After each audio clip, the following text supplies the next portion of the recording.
कदे ना हारते साले पीठ पाछे वार कायरा का काम से हम गोली सीधी माथे के बता। जय हिंद दोस्तों आज हमारे साथ हैं एक रियल हीरो यानी हमारे इंडियन आर्मी के जवान विजय महंतो सर जी। तो हमारे रिक्वेस्ट करने से ये हमारे पास आए, उनके लिए पहले मैं इनको बहुत बहुत थैंक यू कहना चाहता हूँ सर। और जैसा कि मैंने पोस्ट डाला था कि मैंने आपको बताया था कि हम जो है एक इंडियन आर्मी जवान का इंटरव्यू लेने वाले हैं, तो वीडियो को लास्ट तक देखते रहिए। आपका जो भी क्वारीज है पहले हम इनके बारे में जानेंगे, इनके फैमिली के बारे में जानेंगे, कैसे इन्होंने फौज में भर्ती का सपना देखा और कैसे उन्होंने पूरा किया, वो सारा कुछ हम जानेंगे। तो वीडियो को लास्ट तक देखते रहिए। और इंडियन आर्मी के जवान के लिए प्लीज़ आपसे रिक्वेस्ट करना चाहूँगा, वीडियो को लास्ट तक देखना और वीडियो को लाइक जरूर कर देना अगर आप एक सच्चे देशभक्त हैं। तो चलिए वीडियो को स्टार्ट करते हैं और जानते हैं। तो सर मैं आपसे पहला सवाल पूछना चाहूँगा कि आपको फ़ौज में जाने का मोटिवेशन जो है वो कैसे मिला सर?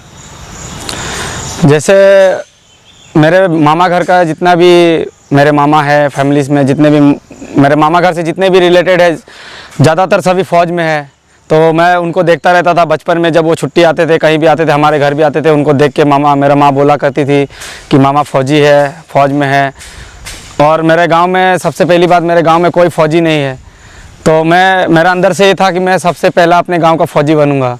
तो मैंने बचपन से ही क्लास में जब मेरे से स्कूल में टीचर भी पूछते थे बड़ा होकर क्या बनेगा, सब डॉक्टर इंजीनियर ये वो बोलते थे, लेकिन मैं बचपन से ही फ़ौजी बोलता था। और जैसे जैसे मैं बड़ा होता गया, मेरा शरीर मेरा सब कुछ फ़ौज के लायक तैयार होते गया और मैं जल्दी से जल्दी फ़ौज को ज्वाइन कर लिया। तो सर हमारा जो दूसरा सवाल आपसे है कि स्टार्टिंग में जब आपने तैयारी करना स्टार्ट किया था फ़ौज के लिए, तो आप एक फैमिली बैकग्राउंड से क्या आपको सपोर्ट मिल पाता था पूरी तरीके से या कहीं कहीं तकलीफ़ आपको होता था?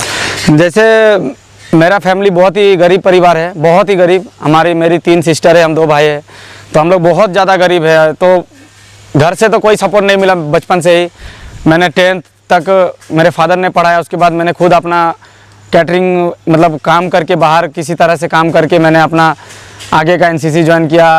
पूरा मतलब शुरू से लेकर के लास्ट तक मैं खुद से ही किया, जितना भी किया। मेरे घर में पढ़ने के लिए दिक्कत होता था, मैं रात भर दूसरे के घर में पढ़ता था। मेरा छोटा सा घर है, तो हम 5 लोग घर में रहते थे, तो एक जगह मैं पढ़ नहीं पाता था। उनके वजह से रात को मैं दूसरे दोस्त के घर में जाके पढ़ता था। उधर से फिर मैं जो भी है मतलब फैमिली से मेरा इतना सपोर्ट नहीं मिल पाया, लेकिन मैं खुद से बहुत मेहनत किया, बहुत, तब आज जाके मैं इधर खड़ा हूँ। तो देख सकते दोस्तों, जैसे कि सर ने बताया कि ये रात भर जो है कैटरिंग करते थे, फिर मॉर्निंग में आकर रनिंग करते थे, तब जाके इनका ज्वाइनिंग जो है अभी इंडियन आर्मी के अंदर ये कर रहे हैं।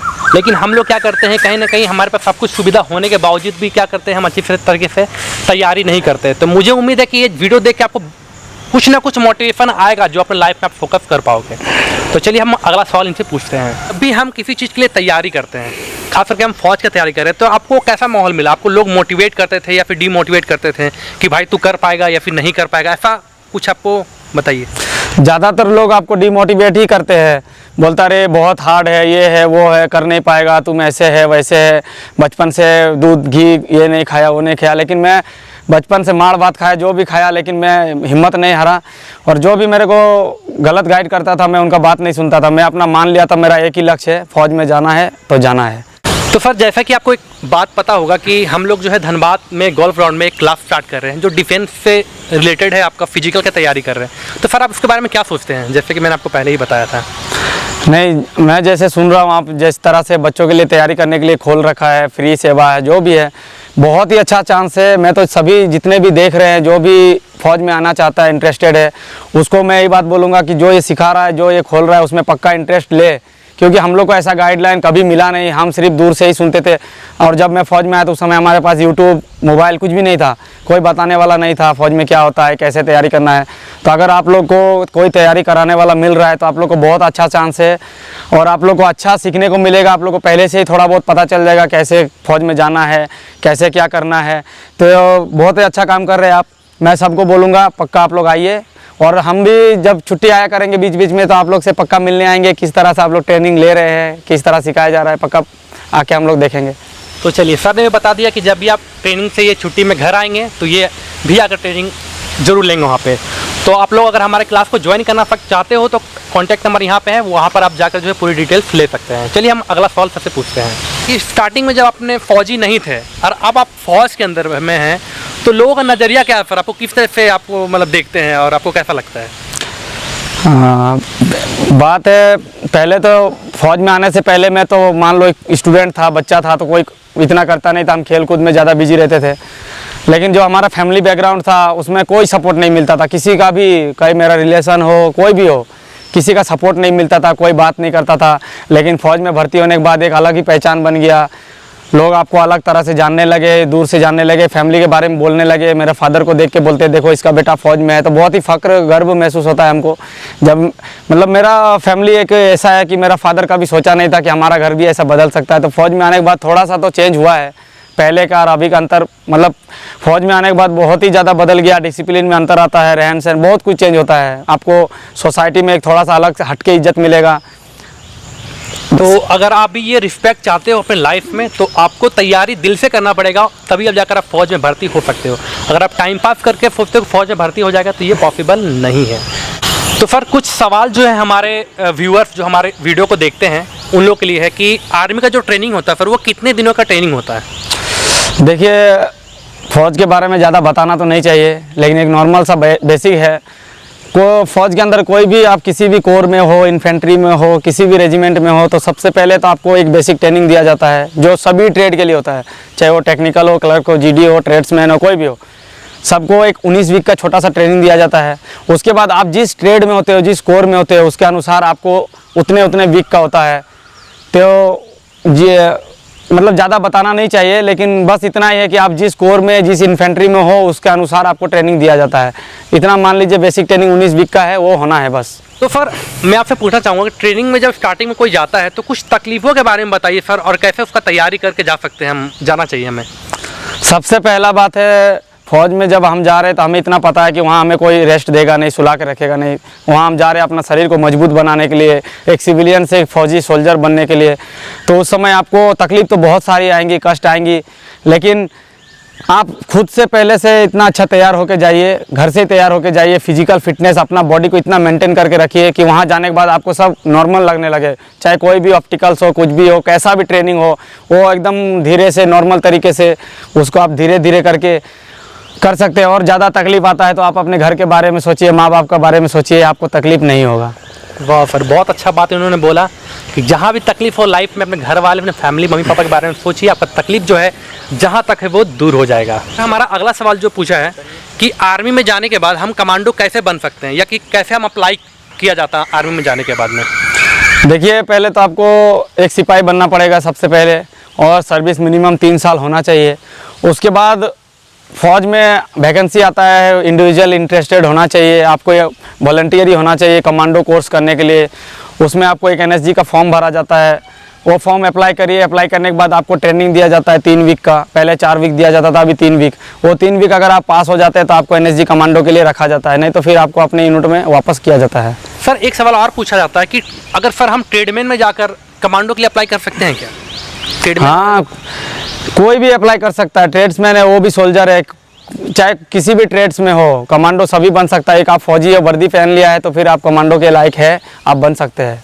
चलिए, ये सवाल बहुत लोगों का आ रहा था, डाउट था कि सर हम बन पाएंगे या नहीं बन पाएंगे, तो आज आपका जो डाउट है वो क्लियर हो गया होगा। तो सर अगला सवाल हमारा है कि हमने सुना है कि आपने NCC भी किया है और NCC में आपने बहुत अच्छा अचीवमेंट किया है। तो मैं आपसे पूछना चाहूँगा कि NCC करने से क्या फ़ायदा होगा हमको आगे चल के, और आपको क्या फ़ायदा हुआ सर, उसके बारे में बताइए। देखिए, NCC एक सिविलियन स्टूडेंट के लिए बहुत ही अच्छा, एक ऐसा अच्छा ये है जिससे हम फौज में डिसिप्लिन के बारे में, फ़ौज के बारे में जान सकते हैं।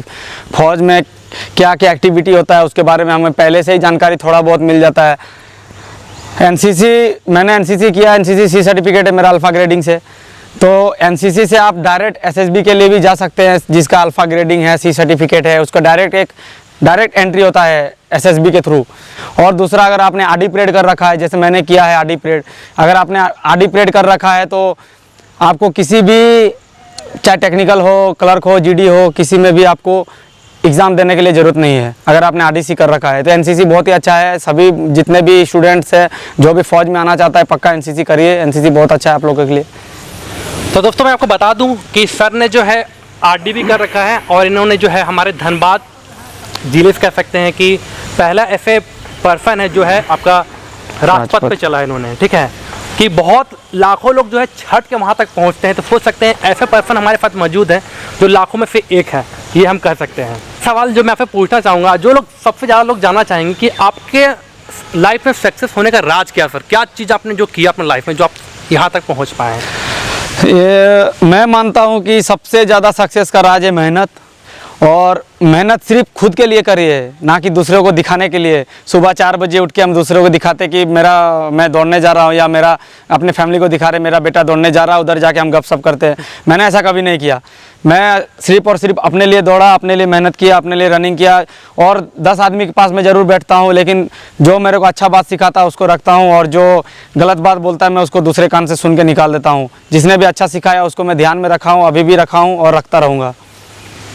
तो हमारे चैनल का भी मोटिव यही है कि हम आपको अच्छा एक प्रॉपर नॉलेज दें, ठीक है। किसी भी बुरे काम से हम आपको दूर रखने की कोशिश करते हैं। सर, हमारा एक व्यूअर्स ने एक सवाल पूछा था कि सर मेरा हाथ टूट गया है, ठीक है, या पैर टूट जा रहा है, तो क्या हमारा पैर या हाथ टूटने के बाद हम फौज में भर्ती हो सकते हैं या फिर नहीं हो सकते हैं सर? देखिए, अगर आप फिजिकल फिट है, अगर हाथ टूटा भी है, जब आपने चिनअप मार सकते हैं आप चिनअप, और आपका हाथ में कोई निशान नहीं है, रॉड वगैरह लगा हुआ नहीं है, आपका हाथ बिल्कुल सॉलिड है, आप अपने आप पूरा बॉडी वेट को खींच सकता है, तो आप फौज में बिल्कुल जा सकते हैं। हाथ टूटे बचपन में क्या हुआ किसी को पता नहीं रहता है। आपको बस रॉड अंदर से नहीं होना, मतलब आपका हाथ वीक नहीं होना चाहिए। आगे जाके आप फौज में, मान लो हम आपको फौज में ले लेते हैं, बाद में आप फौज में जाने के बाद उसी बीमारी को झेलेंगे, आपके लिए बहुत ही कष्ट होता है।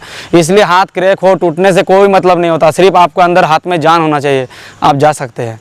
कि क्या हमें टिकटॉक यूज़ करना चाहिए या नहीं करना चाहिए, ये भी सवाल जो है एक भाई ने पूछा था आपके लिए कि आप यूज करते हैं या नहीं करते, या करना चाहिए या फिर नहीं करना चाहिए।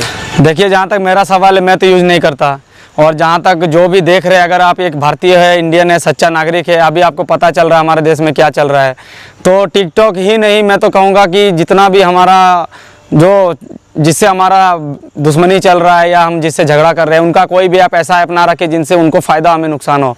इसलिए टिकटॉक तो क्या, मैं तो कहता हूँ चाइना का कोई भी ऐप मत रखिए, अपने इंडियन ऐप को दीजिए, अपना रोज़गार, अपना देश को बढ़ाइए। लेकिन जो हमारे ऊपर पत्थर मार रहे हैं, हम उनको सपोर्ट नहीं कर सकते, हम उनको उनका जो स्टैंडर्ड है, उनको जो पैसे का ये, हम उनका वो नहीं बढ़ा सकते। इसलिए मेरा रिक्वेस्ट है, आप लोग मत यूज़ करिए, कोई ज़रूरत नहीं है। आप लोग और कोई ऐप के ज़रिए अपना टैलेंट को शो करिए, फेसबुक में डालिए, यूट्यूब में डालिए, आप लोग उसके ज़रिए भी फेमस हो सकते हैं, ज़रूरी नहीं टिकटॉक ही हो, बहुत सारा एप्लीकेशन है। तो सर, हमारा एक अगला जो सवाल है, काफ़ी ज़्यादा कह सकते हैं कि लोग जानना चाहते होंगे, या फिर वो है कि सर फौज वाली जो बंदे होते हैं वो दारू क्यों पीते हैं सर? क्या पीना ज़रूरी है या सबको पिलाया जाता है? इसके बारे में ज़रा सा सर बताइए। देखिए, फ़ौज में ज़रूरी नहीं है, अभी फ़ौज में भी इतने आर्मी हैं, इतने लोग हैं, सब एक जैसे है नहीं। जहाँ तक मेरा बात है, मैं तो ड्रिंक करता नहीं, आज तक हाथ भी नहीं लगाया। मैंने मेरे जितने भी अभी तक नौकरी हुआ है, इतने में बहुत बंदों को ऐसे देखा जो अभी नए नए आते हैं, वो भी ड्रिंक नहीं करते। लेकिन कोई होता है जो कहीं घर से प्रॉब्लम में हो, टेंशन में रहते हैं, तो वो लोग पीते हैं अपना टेंशन को दूर करने के लिए, दिन भर का थकान दूर करने के लिए, इसीलिए दिया जाता है, और इसका कोई मतलब नहीं है। बस आखिरी और लास्ट सवाल मैं आपसे पूछना चाहूँगा कि सर आप उन लोगों को क्या कहना चाहते हैं जो फ़ौज की तैयारी कर रहे हैं सर? देखिए, मैं एक अपना पॉइंट बताता हूँ। आप लोग जो भी देख रहे हैं, जो भी तैयारी कर रहे हैं, उसके लिए है कि हमारा एक जो उम्र होता है ना, जब हम जवान होते हैं, उस समय हमारा उम्र होता है 18 से 23 साल। जो 18 से 23 साल होता है ना, इसको आप लोग वेस्ट मत कीजिए। चाहे कोई भी हो, कैसा भी होता है ना, जो 18 साल से 23 साल की उम्र है, आप जिस चीज़ में अपना ध्यान दीजिएगा वो 100% आपको मिलता है, चाहे कोई भी हो, कितना भी हार्ड होता है। इसीलिए इस उम्र को वेस्ट मत कीजिए। इस उम्र को आपने, मैं नहीं कहता फौज में ही आइए, किसी भी डिफेंस में जाइए, विभाग में, किसी भी रेलवे, बैंक, किसी में भी जाइए। जो 18 साल से 23 साल होता है ना, इसको वेस्ट मत कीजिए मोबाइल के पीछे, इधर उधर दोस्तों के पीछे, गाड़ी घुमाने के पीछे, नहीं तो बाद में उम्र निकल जाता है, वो वापस नहीं आता है। मेरा एक सर था, उन्होंने हमें कहा था 18 साल से 23 साल एक ऐसा उम्र है, आप जिस चीज़ के पीछे भागोगे वो तुम्हारे पीछे आ जाएगा। इसीलिए मैंने अपना उम्र वेस्ट नहीं किया, मैंने 18 साल में ज्वाइन किया, और अभी मैं एक बार नौकरी ले लीजिए, उसके बाद आपको सब आपके पीछे भागेगा, आपको किसी भी चीज़ के पीछे भागने की ज़रूरत नहीं है। ठीक है, तो दोस्तों, ये वीडियो को हम यहीं पर ख़त्म करते हैं क्योंकि बहुत ज़्यादा लंबा वीडियो हो गया है। अगले वीडियो में आपको बताऊंगा, सर के साथ मैं फिर से रहूंगा और बताऊंगा कैसे आपको रनिंग करना है, कैसे रनिंग की तैयारी करना, क्या डाइट लेना चाहिए उसके ऊपर। साथ ही साथ आप लोगों ने एक और कमेंट किया कि सर से प्लीज़ यार एक हाइट वाला वीडियो जरूर बनाना। तो सर मैं आपसे बस 2 वीडियो और बनाऊँगा कि जो कि हाइट कैसे हम बढ़ा सकते हैं जो लोग फौज में जाने की तैयारी कर रहे हैं। तो मुझे उम्मीद है कि आपको वीडियो पसंद आएगा। वीडियो को रिलेटेड कुछ भी आपको क्वेरीज रहेगा, कोई भी जानकारी चाहिए, आप मुझे कमेंट कर देना, मैं अगले वीडियो में सर से जरूर पूछूंगा उनके बारे में। और वीडियो पसंद आएगा तो वीडियो को लाइक कर दो और लोगों तक शेयर जरूर कर देना, क्योंकि लोगों को नॉलेज नहीं है, वो नॉलेज लोगों तक पहुँच जाए। तो चलिए दोस्तों, वीडियो को यहीं ख़त्म करते हैं और मिलते हैं अगले वीडियो में। तब तक के लिए जय हिंद, वंदे मातरम।